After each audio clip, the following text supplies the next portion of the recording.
Ahí empezamos. Buenas tardes, buenas noches, ¿cómo están?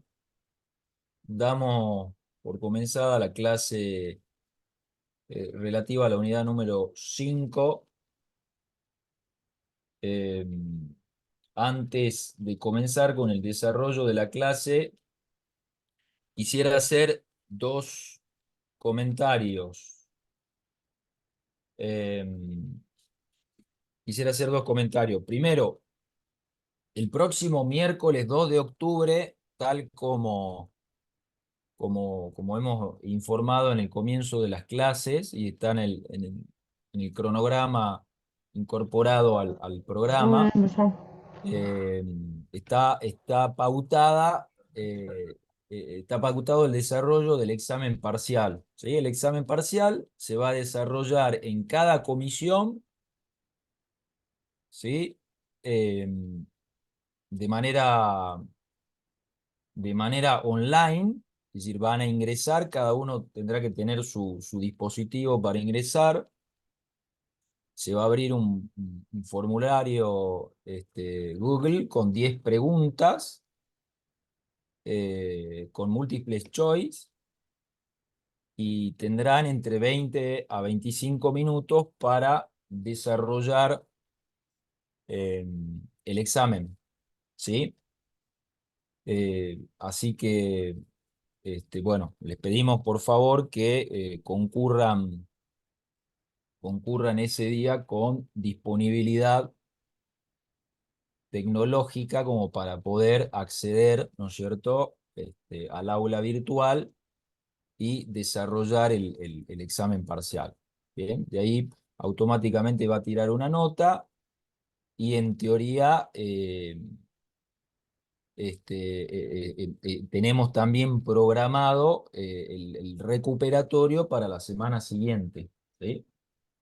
Eh, es en el aula, es en el aula, físicamente tienen que ir a rendir ahí, digamos que no se lo va a habilitar para que lo hagan de manera virtual, o sea, es online, pero físicamente tiene que estar ahí, vamos a tomar, por supuesto, asistencia, de manera tal que solamente van a, van a poder considerarse aprobados los exámenes de las personas que estén presencialmente en el lugar, ¿sí? Este, eh, Así que bueno, eso como primera información. Eh, como, Como segunda medida, quedó pendiente una clase que hay algunos problemas técnicos bueno, que ya no dependen de nosotros los docentes, que fue la clase de la doctora Cristina Marcó, que ella dio, se grabó y bueno, hay algunos problemas técnicos ahí que no la pueden subir al aula virtual. Entonces, esa era la clase que, digamos, completaba la unidad número 3 donde se desarrollaban los atributos de la persona humana, el nombre, el estado civil y el domicilio. O sea que quedó desarrollar en clase ese tema, con lo cual por ahí si tienen dudas o preguntas en el día de mañana en cada comisión, lo pueden plantear en clase, ¿sí? En el parcial va a entrar desde la unidad 1 hasta la unidad 5, es decir, el temario, las preguntas girarán alrededor de esas 5 unidades.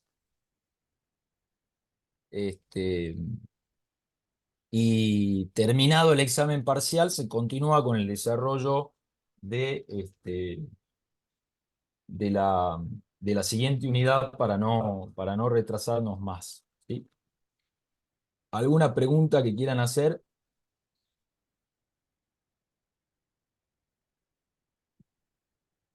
sobre este tema?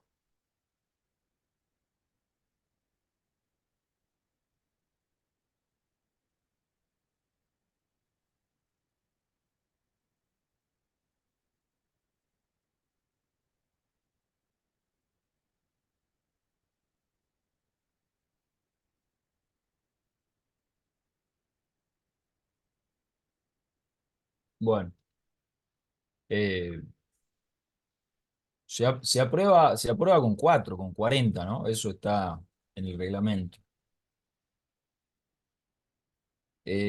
Bueno, todavía nos queda la comisión de mañana y nos queda inclusive el martes que viene por si alguno más tiene alguna pregunta para hacer.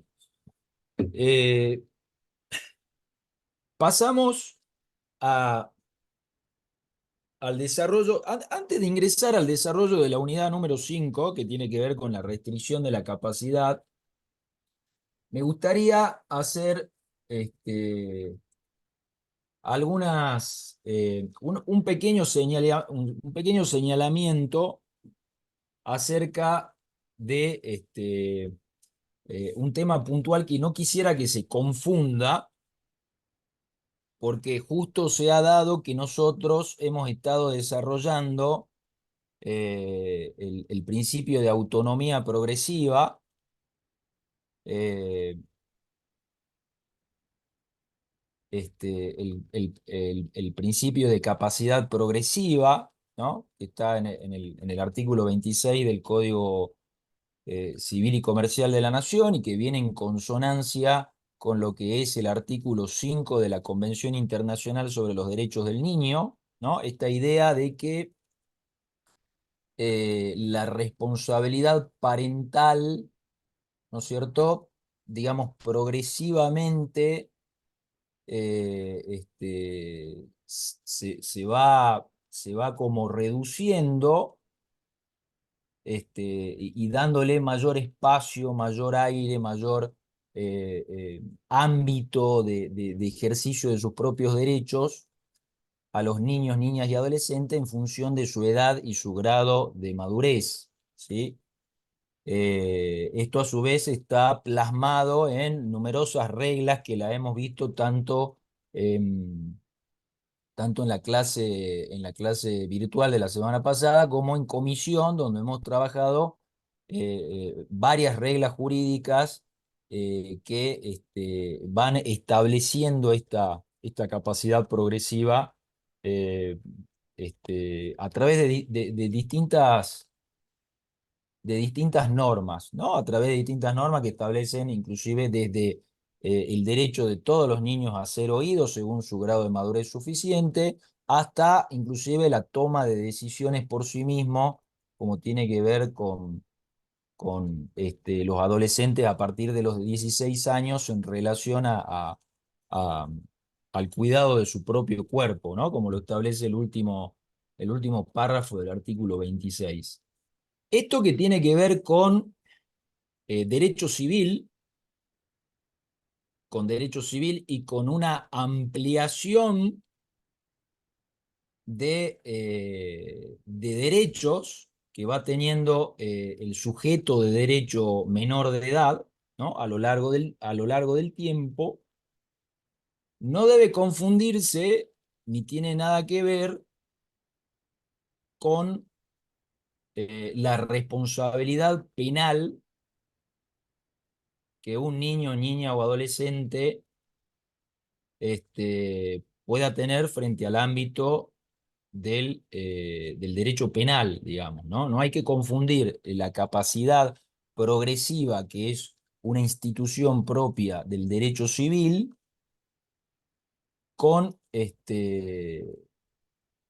con esto que se está discutiendo ahora, que ha ingresado a partir de un proyecto del Poder Ejecutivo Nacional y que se está discutiendo en las distintas legislaturas de las provincias, donde se están escuchando diferentes voces de organismos e instituciones que trabajan con la niñez y con la adolescencia, en donde prácticamente de manera unánime todas las instituciones serias que trabajan con la niñez y la adolescencia están rechazando de manera contundente la baja de la edad de la punibilidad, ¿no? Pretender que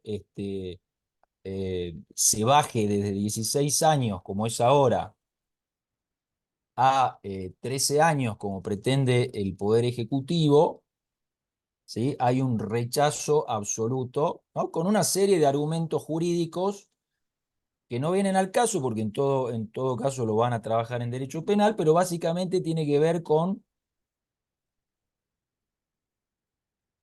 eh, con determinados compromisos y estándares de derecho internacional sobre derechos humanos que vienen dados básicamente desde la Convención Internacional sobre los Derechos del Niño, ¿no? El principio de no regresividad, ¿no? Es decir, no se puede ir para atrás en el establecimiento de derechos, la idea de que los niños y adolescentes son sujetos de derechos especialmente protegidos por el ordenamiento jurídico, las distintas observaciones y dictámenes que ha dado la Comisión sobre los derechos del niño de la ONU acerca de que el piso de 16 años de la punibilidad no debe perforarse, ¿no? Es decir, hay distintos estándares eh, y, y cuestiones que no pueden soslayarse, además de la cuestión sociológica que tiene que ver con la casi insignificante, estadísticamente hablando, incidencia que tienen en la criminalidad los hechos delictivos cometidos por adolescentes, digamos, ¿no? El porcentaje dentro del universo de delitos es alrededor del 2%, lo cual hace vislumbrar, ¿no? Que esta cuestión que está tratando de insertarse desde el Poder Ejecutivo acerca de la baja de la edad de la punibilidad es verdaderamente un, como dijo el doctor Camada en una entrevista recientemente que le hizo la Universidad Nacional de Jujuy, es una demagogia punitivista que rompe todos los estándares internacionales de derechos humanos. Quiero que quede claro entonces que cuando hablamos de capacidad progresiva, no estamos hablando, ¿no? de la responsabilidad penal que tiene, que puede llegar a tener un menor de edad. ¿Bien? Bueno, dicho esto, voy a buscar de compartir el PowerPoint.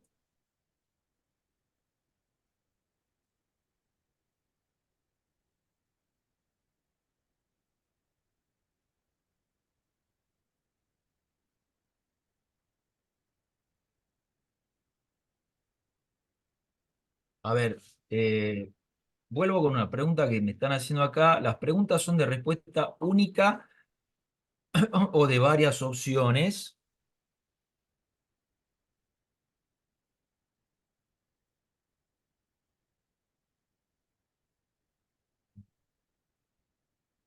Eh, Ahí me están diciendo que están queriendo entrar.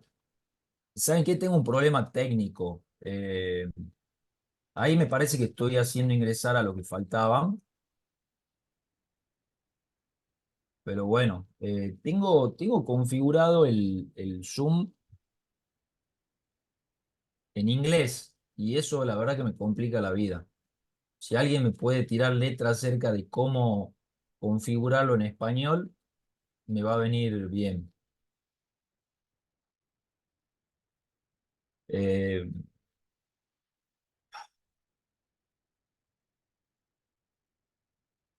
el Power de la unidad 4 ya lo subí, ¿eh? Ya está subido, lo subí hace rato. Ahora cuando termine subo el Power de la unidad 5. Este, las preguntas son de respuesta única o de varias opciones. No, son de varias opciones. En materia que cursamos anteriormente, hubo errores en el parcial, no error de los alumnos. Bueno, a ver, si llegara a resultar que nosotros hemos puesto una opción como correcta cuando en realidad era incorrecta, eso lo conversaremos después y lo vamos a revisar. Por supuesto que cualquier error que no sea del alumno, lo vamos a revisar y lo vamos a corregir. Digamos, puede escaparse algún error, sí, puede escaparse, somos humanos. Vamos a tratar de que no falle, pero puede fallar. Eh, los fallos que vimos, como yo dije en varias oportunidades, este, los casos que vamos dando por ahí, que digamos no están en el programa, son para ejemplificar, son para ilustrar, son para que ustedes vayan acostumbrándose al análisis de casos. No van a ser materia de examen, de pregunta, ¿sí? Puede haber más de una respuesta correcta, sí, porque la consigna va a ser marque la o las respuestas correctas, ¿sí? Viene una serie de afirmaciones con respecto a determinada institución y ustedes tendrán que decir, marcar cuál es correcta y cuál es incorrecta, ¿sí? Por ejemplo, eh, en materia de capacidad, nuestro Código Civil contiene las siguientes reglas. Este, y vienen una serie de afirmaciones, ¿no? Y usted tiene que marcar la correcta, las que son correctas, ¿no? Entonces puede venir una afirmación que diga, cualquier niño puede ser eh, agarrado de la oreja y llevado a la prisión. Estoy tirando cualquiera, digamos. Entonces, esa no la marco porque obviamente no es correcta. Este, y después otras afirmaciones que están dentro, digamos, de lo que regula nuestro Código Civil, ¿m? O cuestiones que hemos visto en el tratamiento de lo que desarrolla la doctrina, ¿m? Fuentes del derecho, interpretación de la ley, persona humana, etcétera, dentro de las 5 unidades, y ustedes van a marcar las correctas y las incorrectas. ¿M? El examen parcial lo preparamos junto con la doctora Marcó. Van a ser 4 exámenes distintos, uno para cada comisión, este, y, digamos, va a estar, por supuesto, el docente responsable de cada comisión durante el examen.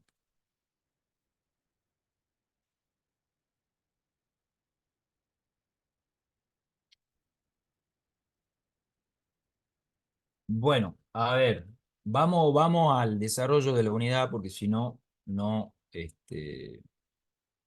terminamos más. Déjenme que comparta.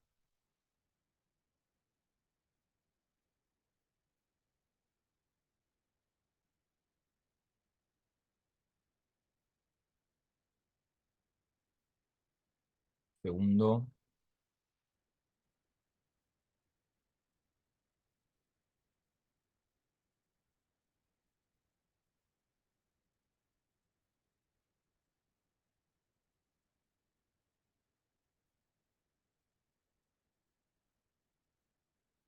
Eh,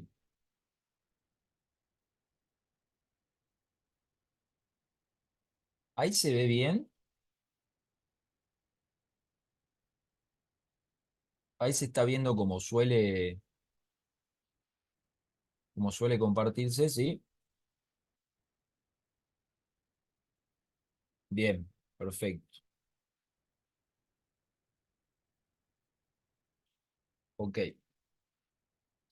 Bueno, eh, la, la unidad 5 es de alguna manera una continuidad del régimen de capacidad que establece nuestro Código Civil y Comercial, acerca concretamente de lo que tiene que ver con la capacidad restringida y las personas incapaces, en función, ¿no es cierto?, de una declaración judicial de restricción de capacidad o una declaración judicial de incapacidad. Puede ser que esté queriendo entrar gente ahí. A ver.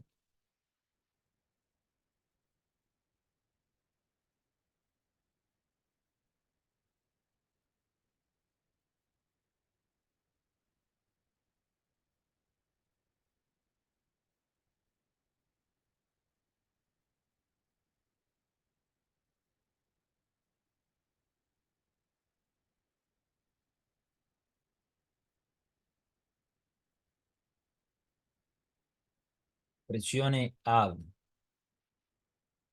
Bueno, admitir. ¿A dónde me sale esta opción? A ver.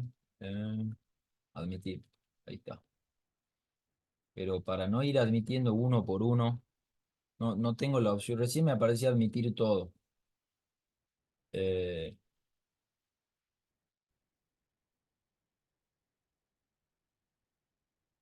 Qué problema esto, ¿eh?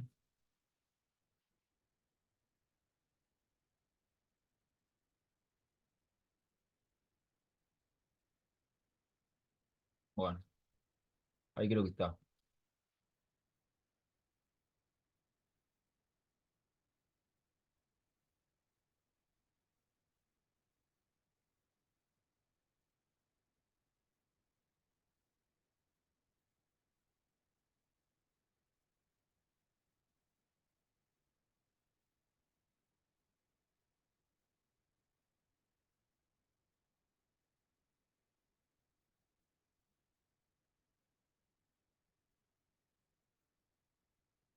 ¿Ustedes están viendo la pantalla?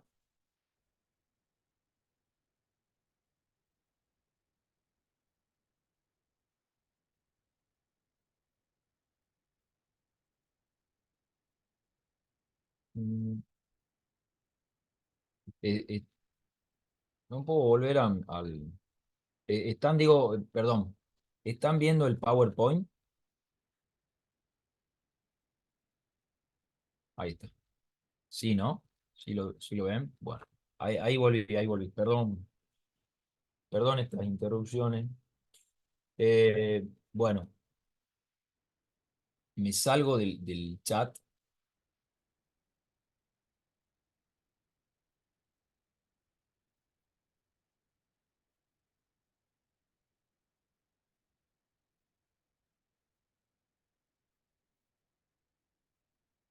Voy a salir del chat para dar la clase porque si no voy a estar cada rato interrumpiendo. Eh, bueno, les decía que eh, eh, eh, ya hemos visto, digamos, las reglas generales en materia de capacidad. Hemos visto el tratamiento especial de los menores de edad como personas incapaces que, como regla general, ejercen sus derechos a través de sus representantes legales, y que el Código Civil y Comercial de la Nación ha introducido, a diferencia de lo que era el régimen derogado, que era un criterio rígido de la edad, ¿no? Marcaba, digamos, postas de edades, distinguiendo, ¿no? Incapaces absolutos, incapaces relativos, ¿no? Menores impúberes y menores púberes o adultos, ¿no? Donde los impúberes eran absolutamente incapaces, mientras que los púberes o adultos tenían cierta concesión para algunos actos jurídicos. A diferencia de ese régimen derogado, el Código Civil y Comercial nuevo, dentro de este concepto de la autonomía progresiva, que deviene del artículo 5 de la Convención Internacional sobre los Derechos del Niño, introduce este criterio mixto, ¿no? Utilizando un componente rígido que es la edad, sigue pautando el tema de la edad, ¿no? Pero un criterio, un elemento, un componente flexible, que es la cuestión del grado de madurez suficiente, que por supuesto habrá que ver las circunstancias concretas, ¿no? Entonces, ese criterio flexible permite contemplar situaciones que antes rígidamente estaban eh, de manera establecida, ¿no? Como vimos el caso famoso de esta adolescente que le faltaban 3 meses para cumplir los 18 años de edad y que quería realizarle el trasplante de un riñón a su hermano, ¿no? Y que en primera instancia, en segunda instancia, no se lo permitieron y que la Corte Suprema de Justicia de la Nación terminó flexibilizando el criterio, pero bajo el régimen derogado estas cosas estaban rígidamente pautadas, ¿no? Ahora el criterio de la flexibilidad permite entender las circunstancias concretas y evaluar si ese adolescente, por ejemplo, tiene el grado de madurez suficiente, es decir, el discernimiento para analizar y sopesar las distintas consecuencias que pueden tener determinadas decisiones, como en ese caso el de darle, digamos, el órgano, el riñón a su hermano con todo lo que ello implica, digamos, ¿no? Eh, bueno, hemos visto entonces todo el régimen en materia de menores de edad y pasamos a lo que es restricción de capacidad y declaraciones de incapacidad, lo cual se establece a través de una sentencia judicial, ¿no? Eh, Antes de ver concretamente las reglas que tenemos en esta materia, eh, hay que tener en cuenta ciertos modelos, ¿no?, sobre la discapacidad que han ido presentándose a lo largo de la historia de la humanidad, ¿no? Esto, cuando uno busca por ahí en la bibliografía más especializada sobre el tema, se habla básicamente, con muchas variantes internas, pero básicamente de tres grandes modelos sobre discapacidad. Es decir, ¿qué son modelos sobre discapacidad? Es cómo la sociedad y cómo el Estado enfrenta eh, a través de determinadas medidas la situación de las personas con discapacidad. Y se habla de estos tres grandes modelos, ¿no? El modelo de la prescindencia, que es ver a las personas con discapacidad como anormales, entre comillas, ¿no? Y son segregados, son expulsados, son excluidos de la sociedad. Este, Luego hay un modelo llamado médico rehabilitador, que tiene que ver básicamente con ciertas ideas biologicistas y médicas, sobre todo a partir del siglo XIX, en donde la respuesta es tratar de integrarlos, pero a través de un proceso médico de normalización, entre comillas. Siguen siendo personas que tienen siguen siendo vistos como personas que tienen una anormalidad, ¿no? Pero esa anormalidad es una enfermedad, ¿no? Es una cuestión médica, una cuestión biológica que se puede curar. Entonces hay todo un intervencionismo sobre la persona que hasta tanto no sea normalizada, va a tener una especie de curador que va a actuar en su nombre y representación, va a tomar sus decisiones, en la medida en que esa persona, hasta que no esté normalizada, no puede decidir por sí misma, ¿no? Sobre todo en cuestiones que tienen que ver con la discapacidad mental o intelectual, ¿sí? Y finalmente, un tercer modelo, que ya vamos a ver, es el que tiene un impacto en la actualidad, sobre todo en el mundo jurídico, comienza a hablarse de este modelo, del mundo de las ciencias sociales. Esto ya se viene hablando de hace tiempo, digamos, pero en el mundo jurídico se viene a desarrollar esta idea, sobre todo a partir de la Convención Internacional de los derechos, sobre los derechos de las personas con discapacidad, que ahora vamos a mencionar varias cosas sobre esta convención tan importante en nuestro régimen jurídico. Este modelo social ve la discapacidad. ¿m? Ya vamos a ver qué definición tiene la Convención sobre Discapacidad. Eh, Tengo varios para admitir. y no sé por qué no me sale la opción de admitir a todos, para no estar uno por uno.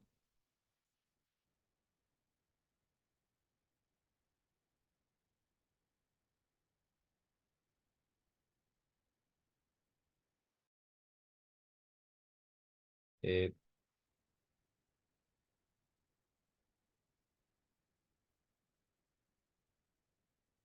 bueno, me están escuchando bien ahí, ¿no?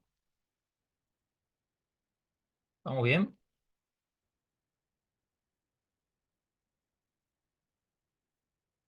Ok, estoy raro hoy, digamos, siento como que no hay actividad en mi computadora, no sé, no estoy pudiendo gobernarla. Eh, bueno, les decía, les decía que el modelo social sobre la discapacidad ve eh, a las personas con discapacidad no como un problema individual, no como un fenómeno individual, sino como un fenómeno social en donde digamos, el problema no está en la discapacidad, sino en las distintas barreras y obstáculos que la misma sociedad le pone a esa persona con discapacidad para que no pueda desarrollar plenamente su autonomía. ¿Sí? Eh, entonces, ver la discapacidad como un fenómeno social significa que exigirle a las instituciones que hagan las adaptaciones y los ajustes que tengan que hacer para que las personas con discapacidad puedan desarrollar plenamente su autonomía sin, sin desintegrarlas, sin segregarlas, sin considerarlas anormales, sin tratar compulsivamente de normalizarlas, ¿no? Entonces, desde esta óptica, no puede haber una institución, por ejemplo, en la cual que tenga un edificio que para el acceso a ese edificio solamente tenga escaleras. ¿Por qué? Porque ese edificio significaría que está expulsando a todas las personas que, por ejemplo, vienen con silla de rueda o con un bastón y que les va a costar subir las escaleras. ¿Se entiende? El problema no está en la persona que tiene una discapacidad, sino en la sociedad que tiene que hacer los ajustes correspondientes para que la persona pueda desarrollar su autonomía, pueda ingresar a tribunales con facilidad, pueda ser escuchada a través de un traductor, si es que tiene alguna limitación en sus capacidades de comunicación, una persona sordomuda, por ejemplo, que necesita comunicarse a través del lenguaje de señas. Necesitamos un traductor que pueda comunicarse, servir de intermediario en esa comunicación. ¿Por qué? Porque la idea es realizar una inclusión y que todas las personas puedan tener acceso a los distintos derechos y obligaciones que tiene el mundo social y el mundo jurídico. Entonces, el objetivo está en eliminar las barreras sociales, barreras que pueden ser físicas, como el caso de la escalera, pueden ser culturales o educacionales, como el caso del lenguaje de señas, etcétera. Este marco hay que tenerlo en cuenta cuando empezamos a hablar sobre restricciones de la capacidad, porque el nuevo Código Civil y Comercial de la Nación viene a plasmar este ideal del modelo social de discapacidad que viene dado por la Convención Internacional de Derechos de Derechos sobre las Personas con Discapacidad, que además es el primer tratado internacional de derechos humanos del siglo XXI, y que luego le siguió en nuestro país la Ley de Salud Mental, como la vamos a mencionar enseguida, en el año 2010, y luego en el año 2015 el Código Civil y Comercial. Es como que las reglas jurídicas se van ajustando, ¿no es cierto?, a este nuevo modelo social.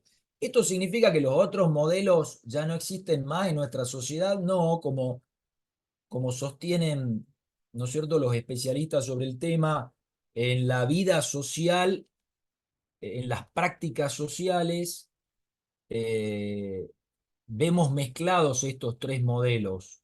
¿Mm?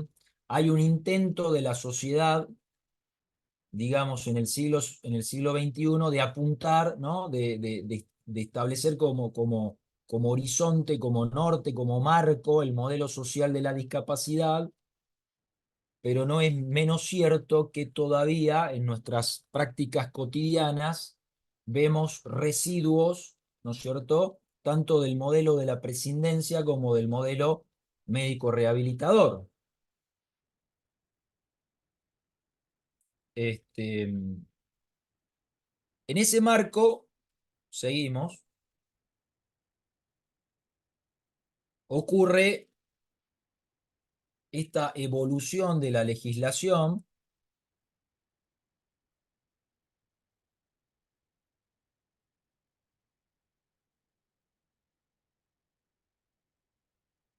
Un segundo.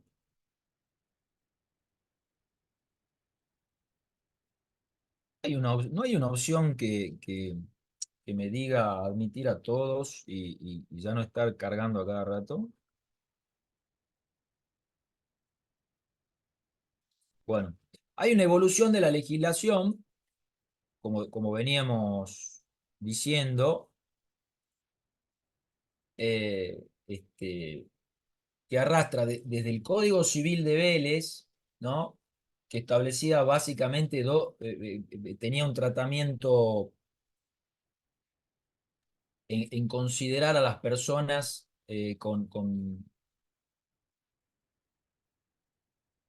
con discapacidad básicamente mental, como incapaces absolutos. ¿Mm? Es decir, se les nombraba un curador, eran una persona que prácticamente no eran sujetos de derecho, no podían ejercer sus derechos por sí mismos. El curador que se les nombraba hacía todo, ¿no? Ejercía sus derechos, tomaba sus decisiones. Este, la ley 17.711 introduce algunas modificaciones sobre el tema, eh, eh, introduce básicamente el criterio médico jurídico, ¿no?, donde ya se da mayor intervención judicial y mayor control judicial, pero es relevante el criterio médico, sobre todo médico psiquiátrico, ¿sí? Hay una especie, es un, digamos, un, un paradigma, ¿no?, una manera de ver las cosas en donde la enfermedad mental se reduce a lo psiquiátrico, ¿no?, a lo médico psiquiátrico, y un poco ese modelo reduccionista de los problemas de salud mental van a romperse con el nuevo paradigma que vamos a ver enseguida, que tiene que ver con una mirada interdisciplinaria, no solamente desde lo médico, clínico, ¿no?, o psiquiátrico, sino una mirada interdisciplinaria sobre las cuestiones sobre discapacidad, particularmente mental. Pero también seguimos en la etapa en donde el sistema de protección para estas personas es de una incapacidad absoluta. Son sujetos incapaces absolutos, este, y se le nombra un curador para que él haga y deshaga, ¿no?, todas las decisiones que tenga que tomar, tanto en relación a la persona como en relación al patrimonio de la persona con incapacidad. eh, el tratamiento de Vélez también incorporaba una categoría de incapaces relativos donde había una categoría de disminuidos mentales, que era como una especie de categoría intermedia en donde se le permitía la realización de algún acto jurídico. Estaban también las personas que sufrían algún tipo de adicción, en donde entraba el régimen de inhabilitados, que hoy el nuevo régimen ha quedado reducido solamente a lo que es la prodigalidad, que es cuando una persona dilapida su patrimonio, por ejemplo, una persona que tiene este, una adicción con el fuego, ¿no es cierto? Y que pone en riesgo el patrimonio familiar y por lo tanto se le puede este, restringir ese tipo de personas entraban en la vieja categoría como incapaces relativos, ¿no? Entonces tenía esa clasificación. Ahora, como dije, en el siglo XXI hay una tendencia hacia lo que es el modelo social sobre la discapacidad, en donde la, la reina, digamos, jurídica de este modelo social es la Convención sobre los Derechos de las Personas con Discapacidad, que la vamos a abreviar de esa manera, CDPD, que es una convención que la ONU la venía trabajando desde el año 2001. Ahora vamos a mencionar algunas particularidades de esta convención. Pero donde su finalidad es el respeto de la dignidad de la persona y su autonomía, ¿no? Hacia esto van a ver ustedes todos los tratados sobre derechos humanos. En el fondo se trata de eso, de no tratar a las personas como instrumentos, ¿ah? De no tratar a las personas como objetos, ¿ah? De tratar a todas las personas, personas con discapacidad, los niños, niñas, adolescentes, personas privadas de su libertad que han cometido algún delito, etcétera. Todas las personas tienen de parte del Estado y del ordenamiento jurídico el derecho a que se les respete su dignidad y como persona y su autonomía. En este caso, tratándose de personas con discapacidad, a que se les respete también su autonomía, que vamos a ver cómo funciona esto. Entonces, la idea de la convención va a ser que no sean reducidos en su capacidad de ejercicio, no sean anulados más bien en su capacidad de ejercicio por medio de curadores, es decir, de representantes que van a tomar sus decisiones por ellos, ¿m? Sino que actúen a través de apoyos. Esto ya lo hemos visto en la unidad pasada, hemos hecho esta diferencia de estos dos sistemas de protección de las personas incapaces de ejercicio, ¿se acuerdan? El sistema de representación, donde se suple la voluntad de la persona, y el sistema de asistencia a través de apoyo, en donde se complementa la voluntad de la persona y se trata de respetar en la mayor medida posible su autonomía. Eh, Otro hito dentro de esta evolución es la Ley de Salud Mental del año 2010, la Ley 26.657, que introduce todo un verdadero cambio de paradigma en línea con la convención, con la CDPD, y que particularmente en materia del Código Civil limita la incapacidad, le hace una reforma al 152 ter del Código Civil, en donde establece esta idea de que la afectación a la autonomía personal sea la menor posible, ¿no? Sea la menor posible. Es decir, no vayas a limitarle absolutamente su capacidad de ejercicio cuando poder restringir determinados actos y permitirle otros, ¿no? Algunas menciones sobre la Convención sobre los Derechos de las Personas con Discapacidad. A ver si vamos bien. Vamos bien. Eh, esta convención es el primer tratado de derechos humanos del siglo XXI. ¿Sí? Eh, es un proyecto que se vino trabajando por parte de la ONU desde desde el comienzo del siglo XXI, año 2000, 2001, y lo aprobó la Asamblea General de Naciones Unidas en el año 2007. Eh, acuérdense, ¿no es cierto?, que conforme a nuestra Constitución Nacional, esto seguramente lo han visto o lo están empezando a ver en Derecho Constitucional con el doctor Camada, digamos, la incorporación de un tratado internacional al derecho interno, ¿no es cierto?, al derecho positivo interno de la Argentina, requiere que sea ratificada por el Congreso de la Nación a través de una ley. ¿Mm? Esto sucedió a través de la ley 26.378 en el año 2008.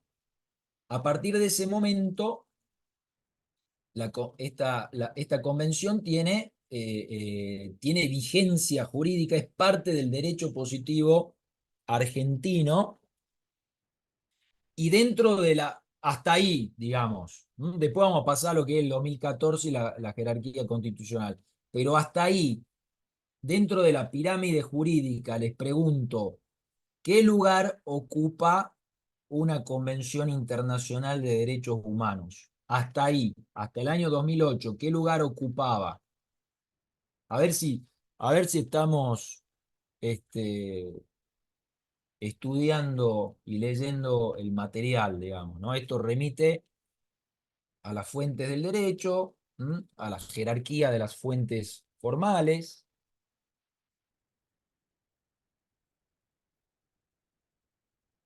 Claro, ahí me dicen como ley. No, no es como ley, es superior a las leyes. No tiene la misma jerarquía. No, digamos, en el año 2008, la convención no tenía la misma jerarquía que el Código Civil, estaba un escalón arriba. ¿Mm? Es decir, todos los tratados de derechos humanos que, que no están enunciados en el 75, inciso 22, o que no han adquirido jerarquía constitucional a través del procedimiento constitucional que sucedió en este caso en el 2014, eh, mientras no suceda eso, tienen jerarquía superior a las leyes y por debajo de la Constitución Nacional, ¿no? O sea, está la Constitución Nacional y por debajo los tratados y por debajo las leyes nacionales.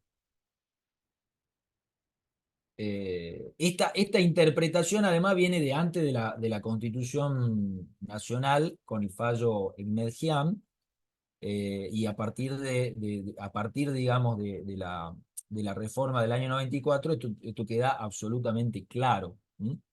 Este, salvo, salvo algún trasnochado por ahí que cree que que cree que las convenciones internacionales sobre derechos humanos que tienen jerarquía constitucional están por debajo de la Constitución Nacional, como por ejemplo sostiene el juez Lijo, ¿no?, que está siendo postulado ahora para ser miembro de la Corte Suprema de Justicia de la Nación y que sostiene cosas que están absolutamente descolgadas del derecho, ¿no? Pero bueno, fuera de estas excepciones del mundo, a nadie se le ocurre decir que tenemos esta pirámide jurídica, la Constitución Nacional, junto con los tratados internacionales de derechos humanos enunciados en el 75, inciso 22, y los que luego fueron incorporados, por debajo los tratados, el resto de los tratados internacionales, y después las leyes nacionales, y así. En el año 2014 se dictó la ley con una mayoría agravada que exige la Constitución Nacional, en donde se le otorga jerarquía constitucional a esta convención internacional. O sea que es complementaria de los derechos y garantías reconocidos en la Constitución. Fíjense, su artículo 1 tiene que ver con este objetivo, con esta misión de poner, poner como marco el modelo social sobre la discapacidad, porque habla de promover, proteger, asegurar el goce pleno y en condiciones de igualdad de todos los derechos humanos y libertades fundamentales por todas las personas con discapacidad y promover el respeto de su dignidad inherente. Esto apunta a la idea eh, de que son sujetos de derechos y de que el objetivo es que puedan ejercer sus derechos por sí mismos y por lo tanto, acá viene también dentro del mismo artículo primero la definición que da de discapacidad, observen, incluye a aquellas personas que tengan deficiencias físicas, mentales, intelectuales o sensoriales a largo plazo que, y acá viene el concepto propio del modelo social de discapacidad, al interactuar con diversas barreras, puedan impedir su participación plena y efectiva en la sociedad en igualdad de condiciones con los demás. ¿Se dan cuenta? Entonces, el problema no está en el individuo, en la persona con discapacidad, sino en las barreras que la sociedad le pone para que puedan desarrollarse plenamente. Entonces, el trabajo que tienen que hacer los estados, y esto es una obligación que los estados asumen y asumieron al firmar este tratado internacional, es trabajar activamente en la eliminación de esas barreras sociales, jurídicas, institucionales, físicas, culturales, educacionales, para garantizar la mayor autonomía posible de estas personas. En ese marco, en todo este marco que venimos hablando, entra el Código Civil y Comercial del año 2015 a establecer una serie de reglas que tratan de alinearse con esa idea de la discapacidad y con ese modelo social de discapacidad, con esos principios jurídicos que vamos a encontrar en la convención que acabo de mencionar, ¿no? Entonces, pasamos de una idea de que hay personas dementes que tienen que ser incapaces absolutos y nombrárseles un curador, ¿no? A este otro modelo que vamos a ver del Código Civil.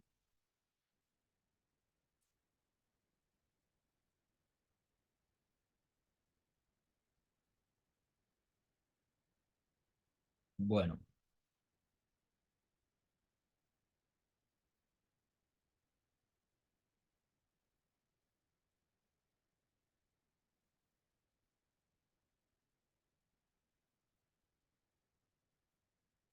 este, el Código Civil y Comercial de la Nación, ustedes han visto que hace una distinción en el artículo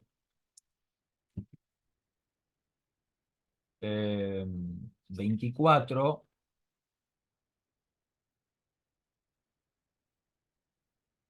cuando habla de las personas incapaces de ejercicio y en toda la regulación que hace a partir del artículo 31 en materia de restricciones a la capacidad, como asimismo en el artículo 32, van a ver que hace esta distinción entre personas con capacidad restringida y personas incapaces, ¿no? Tanto para llegar a una como a otra necesitamos una sentencia judicial que así lo declare. ¿Mm? Porque recuerden lo que establece la regla general que establece el Código Civil en materia de capacidad de ejercicio. Artículo 23. Toda persona humana puede ejercer por sí misma sus derechos, excepto las limitaciones expresamente previstas en este código y en una sentencia judicial. Entonces tenemos las limitaciones al ejercicio de la capacidad, por un lado, que vienen establecidas por la ley en materia de personas menores de edad, niños, niñas y adolescentes, y las limitaciones que vienen, por supuesto, con fundamento en una ley, que ahora vamos a ver los presupuestos, pero producto de una sentencia judicial, ¿no? Ahora está marcada esta distinción entre personas con capacidad restringida y personas declaradas incapaces, que vamos a ver qué consecuencias tiene esto, digamos, ¿no? Porque lo que va a variar acá es eh, la cuestión del reconocimiento de la autonomía de la persona y consecuentemente el sistema de protección que la ley le da. En el caso de las personas con capacidad restringida va a ser el sistema de protección de asistencia a través de los apoyos que complementan la voluntad, y en el caso de las personas declaradas incapaces, bien, es una especie de, ya vamos a ver cuál es esa circunstancia extrema que permite esto, donde la persona no puede declarar su voluntad y se le nombra un representante que va a ejercer los derechos por ella, que es el curador. Eh, A lo largo del artículo 31 al 50 del Código Civil vamos a encontrar las reglas generales, los presupuestos, quiénes pueden solicitar la restricción de una capacidad, cuestiones procesales, ¿no? Los alcances de la sentencia, regulaciones en torno a la internación de personas, sistemas de apoyo, etcétera. Que es lo que vamos a ver de acá en adelante durante el día de hoy y de ayer, de ayer, perdón.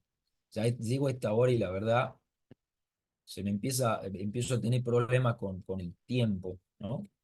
Así como la ley retroactiva que va para atrás, yo también. Eh, Mañana vamos a continuar y vamos a ver básicamente estos 20 artículos del Código Civil y Comercial. Eh, este artículo es sumamente importante porque establece 6 reglas generales en materia de restricciones de la capacidad, que es lo que vamos a ver ahora en lo que resta de este tiempo, ¿no? Cada una de ellas, y que tiene que ver con estos 6 puntos que básicamente están enunciados de manera sintética acá y que son en primer lugar, la regla de la presunción de la capacidad de ejercicio, el carácter excepcional que tienen las limitaciones al ejercicio de la capacidad, el carácter interdisciplinario que tiene que tener la intervención estatal, porque es una verdadera intervención estatal en la vida de una persona. Es decir, va a haber un acto proveniente de autoridades del Estado donde le van a decir a una persona: vos esto no podés hacer sin la compañía de esta persona, vos esto no podés hacer, o más bien, vos esto lo tenés que hacer con la compañía de una persona, vos esto no lo podés hacer por vos mismo, lo tiene que hacer. Es decir, es una verdadera intromisión del Estado en la vida de una persona que antes se lo hacía con un certificado de un psiquiatra y una orden judicial, ¿no? Ahora vamos a ver este carácter interdisciplinario que exige la regla. El derecho a recibir información, la participación en el proceso con asistencia letrada, es un verdadero proceso judicial al que la persona este, está, está atravesando para que se le restrinja su capacidad, y el principio o la regla de la menor restricción posible de los derechos y libertades. Comencemos a ver cada una de estas reglas. En primer lugar, la presunción de la capacidad de ejercicio, que está en el inciso A del artículo 31. Y ustedes la van a ver ahí. La capacidad general de ejercicio de la persona humana se presume, aun cuando se encuentre internada en un establecimiento asistencial. Eh, acá claramente se ve y lo vamos a ver cuando estudiemos también la ley de salud mental y las reglas que tiene el Código Civil y Comercial de la Nación sobre la internación de las personas, que, que, que una cosa es internación de una persona, ¿m? En contra de su voluntad, ¿no? Hay supuestos que están previstos en la ley de salud mental en donde se activa todo un procedimiento para internar compulsivamente a una persona en un centro de salud mental. Esto está previsto. Eh, Ahora, ese procedimiento no tiene que ver necesariamente con la restricción de la capacidad. Es decir, que una persona se le haya ordenado una internación involuntaria no significa que esté restringida en su capacidad, y esto se encarga de aclararlo en el artículo primero, en el inciso primero del artículo 31, el código.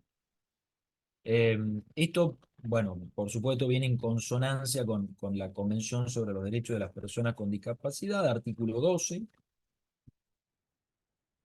que ahí habla del igual reconocimiento como persona ante la ley. Es decir, por más que nos encontremos ante una persona con discapacidad, mientras no haya una sentencia que con todos los fundamentos jurídicos e interdisciplinarios correspondientes se le restringe una capacidad, mientras ello no suceda, se presume que la persona, por más discapacidad que tenga, tiene, este, tiene capacidad de ejercicio, puede ejercer por sí mismo su derecho y tomar sus decisiones, tanto en relación a su persona como en relación a su patrimonio,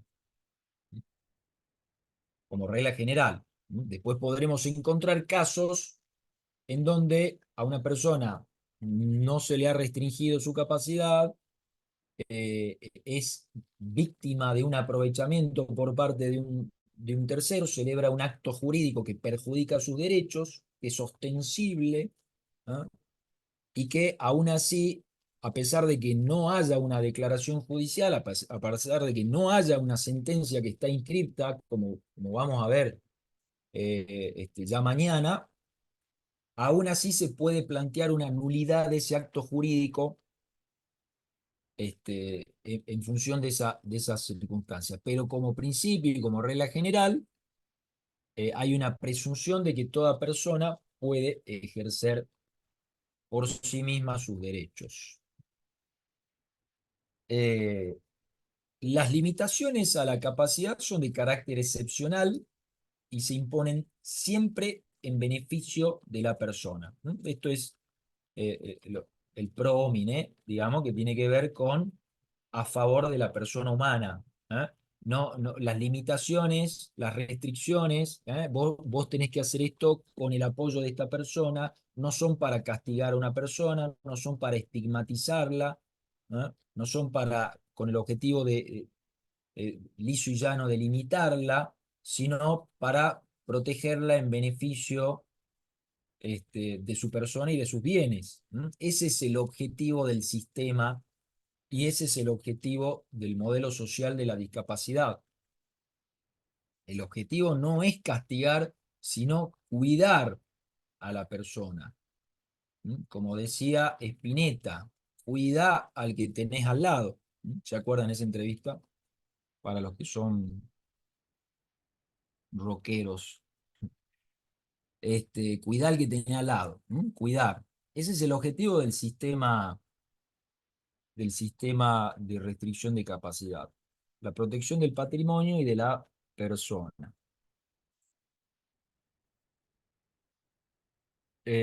A ver, vamos bien hasta ahí con con estas dos reglas,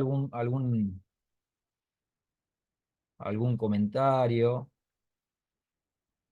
Eh, la regla número 3, ¿qué nos dice? La regla número 3 dice que la intervención estatal tiene siempre carácter interdisciplinario, tanto en el tratamiento como en el proceso judicial. Esto es lo que yo mencionaba recién, que el régimen derogado, ¿no? Tenía esa visión médico-jurídica, es decir, la intervención la tenía un médico, psiquiatra, que emitía un certificado, y con ese certificado un juez dictaba una limitación que podía ser una incapacidad absoluta de la persona, nombrándosele un curador, o bien restringiéndole relativamente una persona, pero bajo el viejo sistema siempre funcionando a través de un curador, ¿no? De un representante, y reduciéndose la intervención estatal por ahí a la mirada unidimensional, ¿no? Que podía tener un especialista en el ámbito de la psiquiatría. Eh, y lo que tiene que ver hoy por ahí con la nueva mirada sobre la salud mental, y en esa consonancia va tanto la Convención Internacional como la Ley de Salud Mental, es que la mirada y el abordaje sobre las enfermedades de salud mental deben ser interdisciplinarias. Bien, tiene que intervenir por eso hoy los tribunales de familia, que es los juzgados de familia, que es a donde se tramitan estas causas judiciales, están conformados, cuenta el juez con auxiliares expertos que se llama el equipo interdisciplinario, ¿no? Donde puede estar integrado por psicólogos, trabajadores sociales, ¿sí? Terapeutas ocupacionales, asistentes sociales, etcétera, que tienen una mirada interdisciplinaria, ¿no? O multidisciplinaria. No es solamente la mirada de un psiquiátrico, perdón, sino una mirada interdisciplinaria. Este es también el modelo social sobre la discapacidad, y es lo que exige la Convención de los Derechos sobre las Personas con Discapacidad. Eh, entonces, ese informe que va a recibir el juez no es solamente un diagnóstico psiquiátrico, sino un informe completo, ¿no? Socioambiental, de cómo vive esa persona, de cómo se relaciona con sus pares, con su familia, con sus vecinos, una mirada del mundo, de las relaciones sociales que puede tener una persona a la cual se le va a restringir su capacidad, para diseñar, si se quiere, una red de apoyo, porque ese va a ser el objetivo, que van a ser sus personas de confianza, que la van a acompañar en el desarrollo de su autonomía y de la toma de sus decisiones. O sea, el objetivo no es arrancarla de ese mundo y meterla dentro de un eh, manicomio, ¿no? Que de hecho todo el modelo social de la discapacidad tiende al fenómeno de este, derribar los manicomios, ¿no? De transformar manicomios en centros de salud mental que tienen otro paradigma y otro objetivo, ¿no? Donde la última ratio es la internación de la persona en cuatro paredes y bajo otras perspectivas que son muy distintas de lo que se concebía antes en esas prisiones horrorosas llamadas manicomio, ¿no? Eh, la cuarta regla que impone el Código Civil es el derecho a recibir información.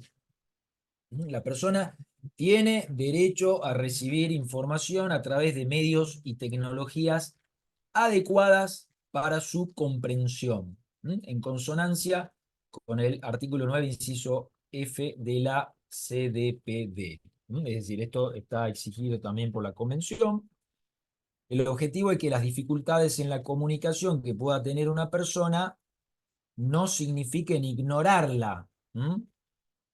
Este es el ejemplo que yo les daba, que además eh, esta regla no solo se va a implementar en lo que es el proceso judicial de restricción de la capacidad, que es un proceso en el universo de los procesos judiciales donde una persona con discapacidad puede estar atravesando, sino que también se va a convertir en una regla general a cualquier tipo de proceso judicial en donde sea parte una persona con discapacidad, ¿no? Hoy el nuevo Código Procesal Civil y Comercial que tiene la provincia de Jujuy ha incorporado un capítulo dedicado a las personas en situación de vulnerabilidad. Esto es novedoso dentro de nuestro derecho positivo procesal, en donde, entre otras exigencias, se le impone al juez flexibilizar el proceso y adecuar una debida información con las personas en situación de vulnerabilidad que, por ejemplo, puede estar atravesando una persona con discapacidad, ¿no? Entonces hay que hacer los ajustes necesarios, porque es necesario que esa persona entienda lo que está sucediendo a su alrededor, no ignorarla, no hacer como que no existe y hablar solamente con la persona que lo acompaña. No, es necesario comunicarse de alguna manera con esa persona, para lo cual va a haber que adaptar los medios necesarios para que eso suceda. Y si es necesario traer un traductor, por ejemplo, de lengua de señas, bueno, habrá que traer un traductor y habrá que comunicarse a través de ese interlocutor.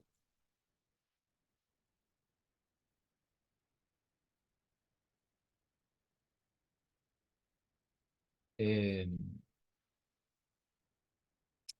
bueno, la regla número 5 es la participación en el proceso con asistencia letrada, ¿no? La persona tiene derecho a participar en el proceso judicial con asistencia letrada, que debe ser proporcionada por el Estado si carece de medios. Eh, Se trata de favorecer la autonomía de las personas en la toma de las decisiones en respeto a su dignidad humana. En todo, en todo proceso, en todo proceso en donde interviene una persona con capacidad restringida, interviene el Ministerio Público que yo les mencioné en la clase pasada, eh, que, digamos, básicamente tiene dos órbitas, ¿se acuerdan? El Ministerio Público Fiscal y el Ministerio Público de la Defensa. Dentro del Ministerio Público de la Defensa hay diferentes ámbitos como el defensor civil, el defensor de niños, niñas, adolescentes e incapaces, en donde ese defensor específico del Ministerio Público de la Defensa es el que interviene, ¿no? Asistiendo a personas con capacidad restringida.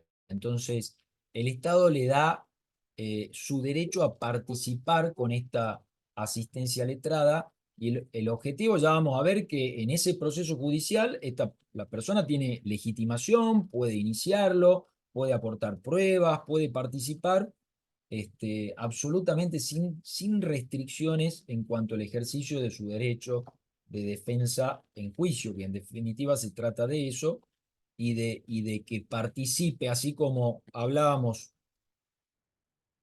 de que los niños, niñas y adolescentes tienen derecho a ser escuchados y participar en la toma de decisiones que lo van a afectar, que van a afectar sus personas, su patrimonio, lo mismo aplica también para las personas con discapacidad. Se trata entonces de favorecer la autonomía de las personas.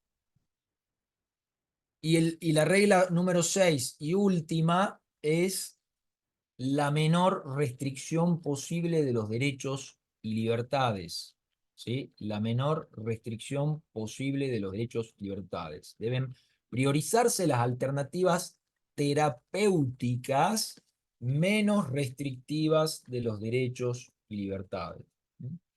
Eh, Esto tiene que ver con el alcance que va a tener una sentencia judicial, ¿no? Lo que va a hacer una sentencia judicial claramente es restringir ese ejercicio de la capacidad, por supuesto siempre, como dijimos, en protección de la persona, y basándose en ese informe interdisciplinario, esa restricción en definitiva, de eso se trata, de derechos y libertades de la persona, debe ser la menor posible en función de los informes que nos brinda el equipo interdisciplinario, ¿no?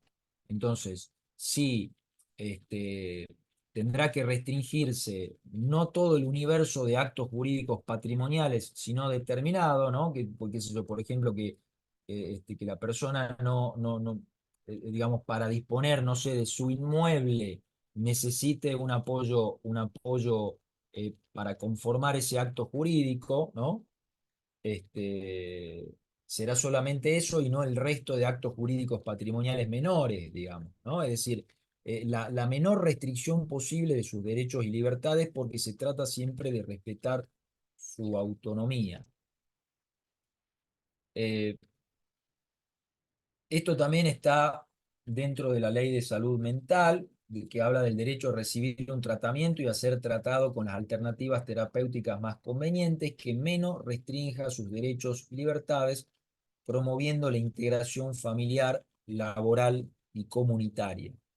Se trata de lo que yo hablaba anteriormente, ¿no? De respetar esa red de relaciones que pueda tener esa persona con su vecino, con sus amigos, con su familia, este, y de restringir de la menor medida posible el ámbito de esa autonomía que tiene la persona, ¿no? Es decir, el ámbito de autonomía, que es un círculo determinado, ¿no? Donde la persona puede tomar toda una serie de decisiones por sí misma, y cuando el juez dicta una sentencia de restricción de capacidad, como yo les mostré el ejemplo ese, ¿no? Que para determinados actos, Juan Pérez tiene que realizarlo con el apoyo bueno, ese universo que tiene de autonomía se le reduce en el sentido que ya esos actos los tiene que tomar con el apoyo, con el complemento de una persona, de un amigo, de alguien que esté dentro de su red de afectos, ¿m? Porque el apoyo no es cualquiera.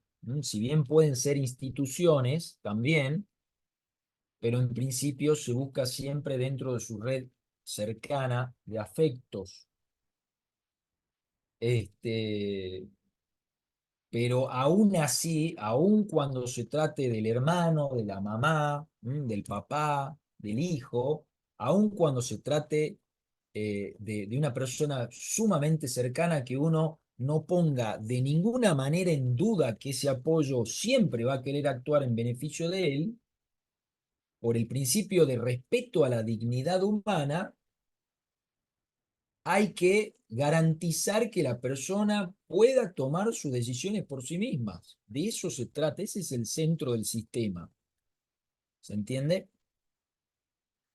De esta manera, en estas 6 reglas podemos ver, ¿no? Lo que es básicamente el modelo social de la discapacidad desde el punto de vista del tratamiento jurídico que le damos al tema, ¿no? A partir de acá, el código empieza a reglamentar cómo es el proceso, cuáles son los presupuestos, a quiénes se les puede restringir la capacidad, quiénes están habilitados a pedir una restricción, ¿no? No cualquiera puede pedir una restricción de la capacidad.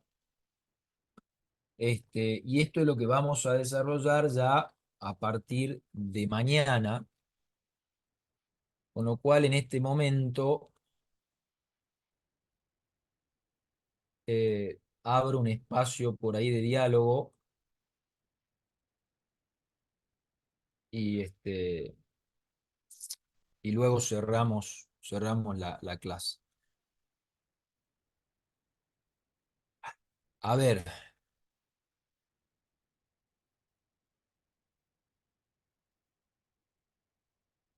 artículo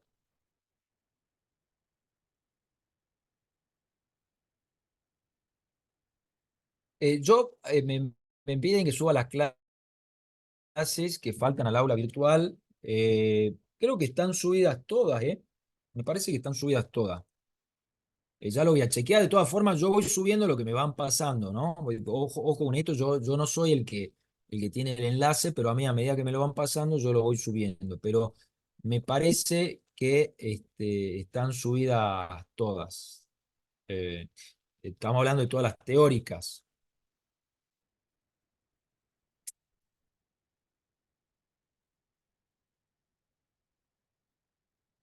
El defensor que interviene, esto depende de cada provincia, ¿no? Algunas provincias lo llaman defensor de incapaces. En nuestro Ministerio Público de la Defensa está el defensor de niños, niñas e incapaces, digamos, que es el que interviene en este ámbito.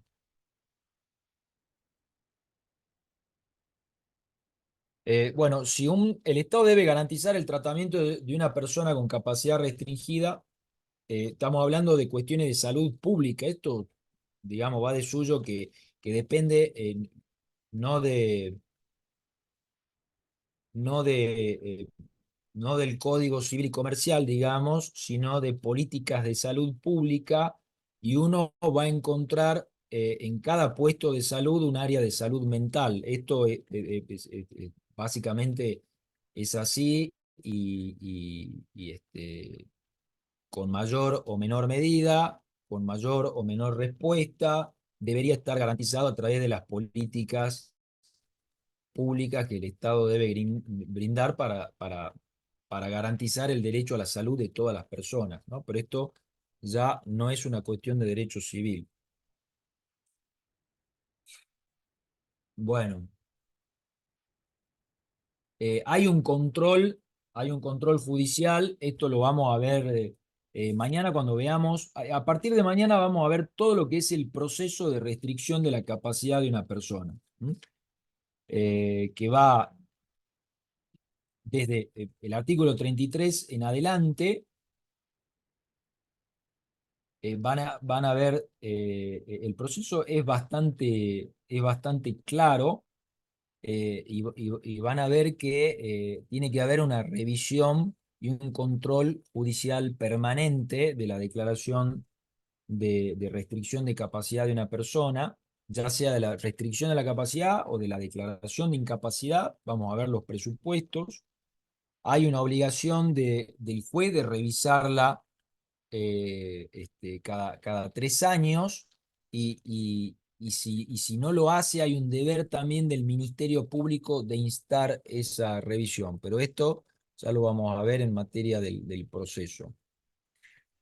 ¿Es de carácter permanente la capacidad restringida? No, no es de carácter permanente, justamente por esto, porque se tiene que revisar periódicamente.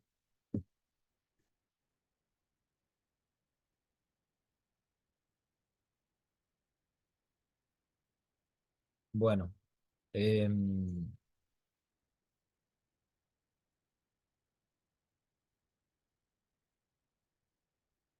no entiendo esa pregunta. El pago que pueden reclamar por causa de su discapacidad. No, esto que vos te referías a las pensiones. No, esto no, ya no salimos de nuestra materia, no. Esto tiene que ver con seguridad social, digamos, ¿no? No, si una persona con discapacidad puede o no obtener una pensión, no tiene nada que ver con el derecho civil. Eso es una cuestión del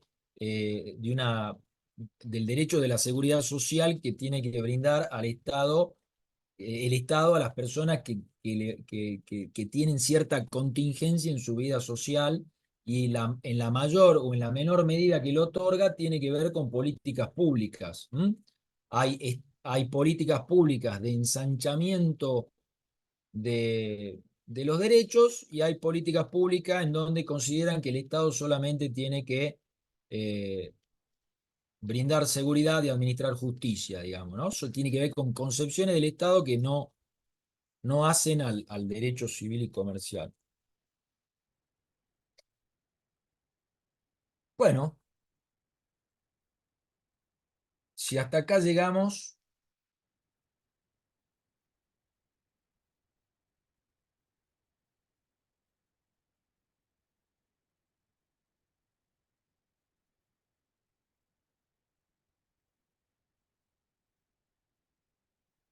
yo les diría que,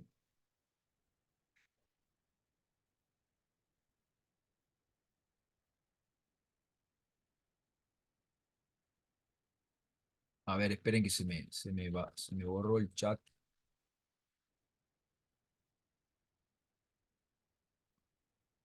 Este, bueno, la bibliografía obligatoria es la que está marcada en el programa. Si ustedes quieren ampliar, profundizar, por supuesto, cada uno irá leyendo. Zambías es uno de los popes del derecho civil, uno de los grandes, digamos, civilistas que ha tenido la Argentina, y todos los manuales de derecho civil siguen a Zambía, digamos, ¿no? Lo que pasa es que estamos hablando de un derecho civil, este, eh, digamos, que no es el del Código Civil y Comercial de la Nación, pero aún así hay muchas instituciones que, hay muchos conceptos, como por ejemplo el de la fuente del derecho, que se sigue el lineamiento de Zambía, ¿no? Eh, El tema de, a ver, me preguntan, bueno, los supuestos relativos a la incapacidad de derecho, ¿a qué se refiere la inhabilidad para suceder por testamento del artículo 2482? Este es un tema de derecho sucesorio, ¿sí? No es un tema de derecho privado parte general. Aún así, lo que yo te puedo decir es que el supuesto de inhabilidad para suceder por testamento son, son casos típicos de incapacidades de derecho, que como vimos son siempre relativas. No puede haber una persona incapaz de derecho, sino que hay supuestos especiales y específicos que en virtud de determinada condición de una persona, no puede adquirir determinado, no puede ser titular de determinada relación jurídica, ¿no? Entonces, no me lo acuerdo textual al artículo, pero el de la inhabilidad para suceder por testamento, por ejemplo, prohíbe que un tutor pueda, ser, heredero por testamento de su pupilo, ¿no? ¿Por qué? Por una cuestión ética fundamental, digamos, ¿no? Es decir, hay una relación de autoridad del tutor hacia el pupilo que hace pensar que un eventual testamento pueda, es digamos, subyace la misma cuestión que la del juez o la del abogado, que no puede adquirir los bienes relativos al proceso en donde está interviniendo. Hay cuestiones éticas y de orden público que están en juego ahí, que hacen que la ley deba restringir y limitar esa posibilidad de que una persona sea titular de determinada relación jurídica, en este caso de ser heredero a través de un testamento, ¿sí? Pero no vamos a entrar en el fondo. Yo no te voy a hacer preguntas específicas sobre la cuestión del derecho sucesorio. ¿Se entiende esto? Esto ya lo vas a ver cuando vean sucesiones.